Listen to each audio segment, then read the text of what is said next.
పరమతండ్రి అయిన దేవుని నుండి ప్రభువైన యేసుక్రీస్తు నుండి సమాధానము, సంతోషము, శాశ్వతమైన ప్రేమ, ఆయన కృప నీకు తోడై ఉండును గాక. ఆమెన్. ఆమెన్.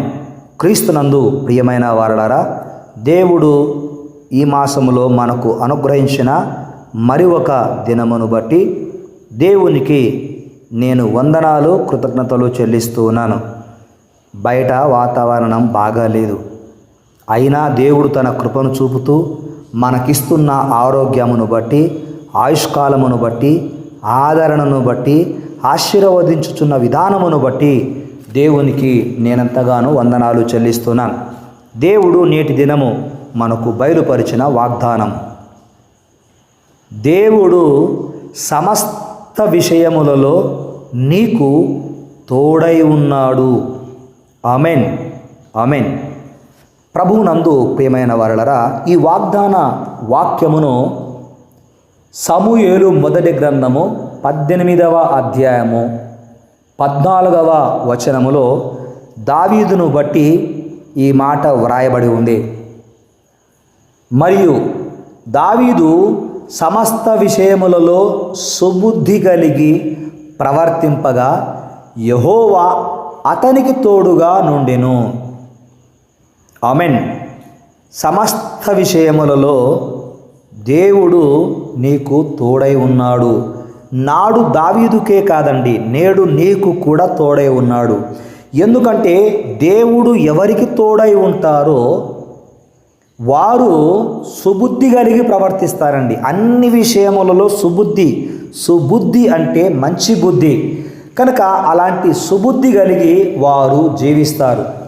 మంచి బుద్ధి, మంచి ప్రవర్తన, మంచి ఆలోచన కలిగి జీవిస్తారు.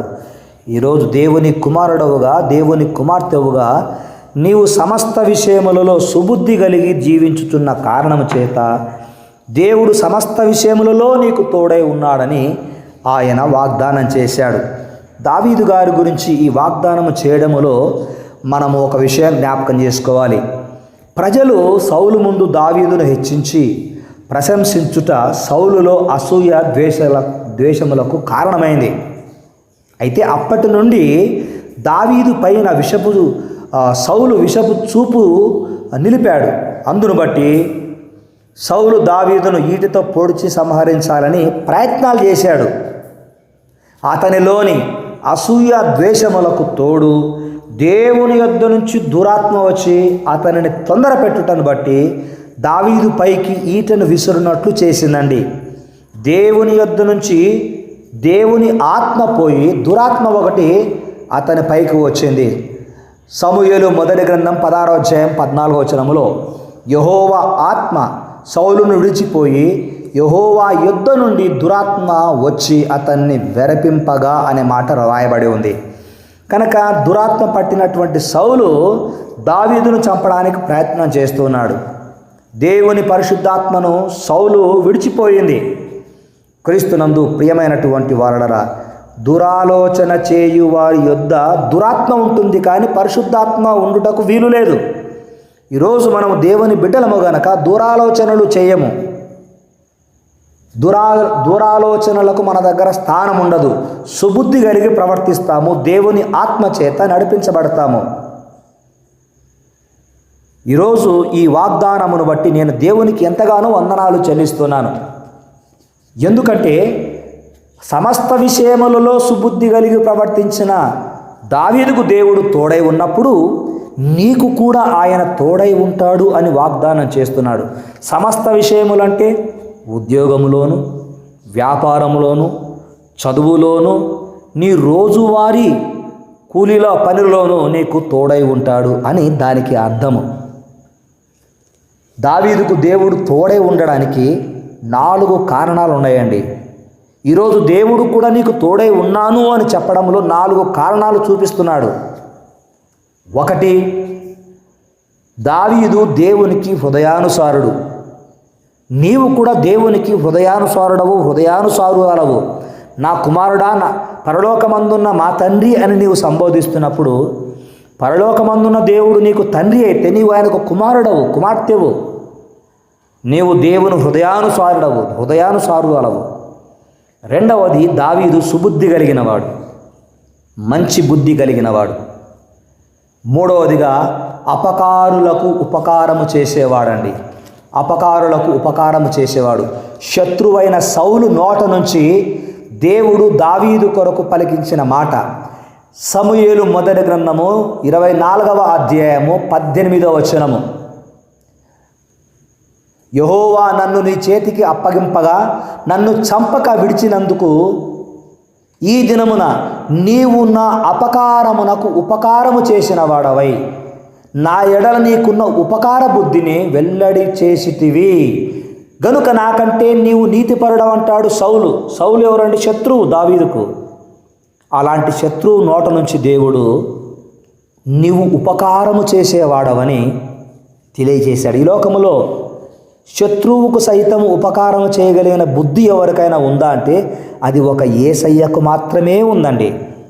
యేసయ్య అంత ప్రేమ కలిగిన వాడు. అంత ప్రేమ కలిగిన యేసయ్యను ప్రేమించే వారిలో కూడా అలాంటి ఉపకార బుద్ధి ఉంటుంది. వారు ఎప్పుడూ ఎదుటి వారికి అపకారము తలపెట్టరు. అందును బట్టి దేవుడు సమస్త విషయములలో దావీదుకు తోడై ఉన్నాడు. అంతేకాకుండా నాలుగవది, దావీదు దేవునిని నిండు మనసుతో ఆరాధించేవాడు. దావీదు గారు అనేక కీర్తనలు వ్రాశాడు. అంటే దేవునికి నిండు మనసుతో ఆరాధించేవాడు. దేవుని నిండు మనసుతో ఎవరైతే ఆరాధిస్తారో వారు దేవునికి చాలా ఇష్టమండి. నీవు దేవునిని ఎంతగా ఆరాధిస్తే అంతగా దేవుడు నిన్ను ఆశీర్వదిస్తాడు. భూమి మీద భక్తులే శ్రేష్ఠులు అంటే ఆ భక్తులు దేవుణ్ణి ఆరాధిస్తారు. భూమి మీద భక్తులు ఆరాధిస్తే పరలోకములో దేవుని దూతలు ఆనందిస్తారంట. దేవునికి స్తోత్రం. గనుక ఈరోజు దేవుడు నీకు ఇచ్చిన వాగ్దానము, సమస్త విషయములలో నీకు తోడై ఉన్నాను అనే మాట బయలుపరచబడింది. క్రీస్తునందు ప్రియమైన కుమారుడా కుమార్తె, దేవుడు నీకు తోడై ఉన్నాడన్న వాగ్దానము చేస సంతోషించు. దేవా నాకు అది లేదు, దేవా నాకు ఇది లేదు అని తొందరపడమాకు. దేవుడు ఏ సమయములో ఏది నీకు ఇవ్వాలో నీకంటే ఎక్కువగా, నీ ఇంటి వారి కంటే ఎక్కువగా నా యేసయ్యకు తెలుసు. కనుక దేని గురించి మనము తొందరపడకుండా దేవుని సన్నిధిలో ఈ మాటను జ్ఞాపకం చేసుకుని, దేవుడు నాడు దావీదుకు తోడై ఉన్నట్లుగా నాకు కూడా తోడై ఉన్నాడన్న వాగ్దానాన్ని బట్టి నువ్వు ధైర్యముగా ఉండాలి. దేవుడు నీకు తోడై ఉన్నాడు గనక ఏది కొరతగా నీ జీవితంలో ఉండదు. Amen, amen. ప్రార్థన చేద్దాం. పరిశుద్ధుడైన నా తండ్రి, మీకు వందనాలు, స్తోత్రాలు నాయనా. నీవు సమస్త విషయములలో తోడుగా ఉన్నాను అని ఈరోజు మాకు వాగ్దానం చేశారు. సమస్త విషయంలో, ప్రాణ భయంలోను, అనారోగ్య స్థితిలోను, ఆర్థిక ఇబ్బందులలోను, సంతానము లేమిలోను, దేవా నిందలు అవమానములలో మీరు మాకు తోడై ఉన్నారని వాగ్దానం చేశారు. ఎంత మంచి దేవుడవు. నీవు దావీదుకు తోడై ఉండడానికి 4 కారణాలు చూపించారు. దావీదు నీ హృదయానుసారుడు. రెండవది, దావీదు సుబుద్ధి కలిగినవాడు.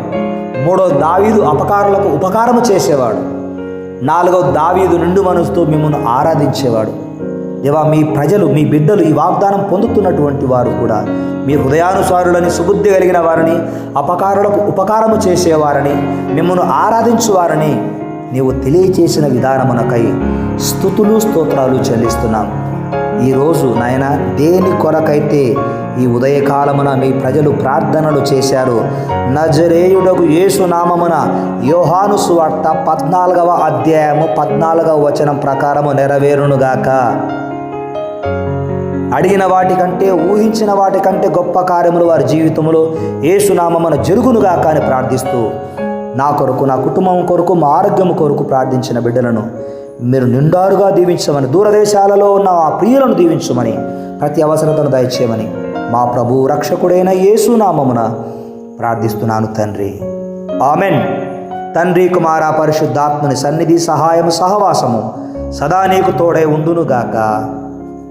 ఆమెన్.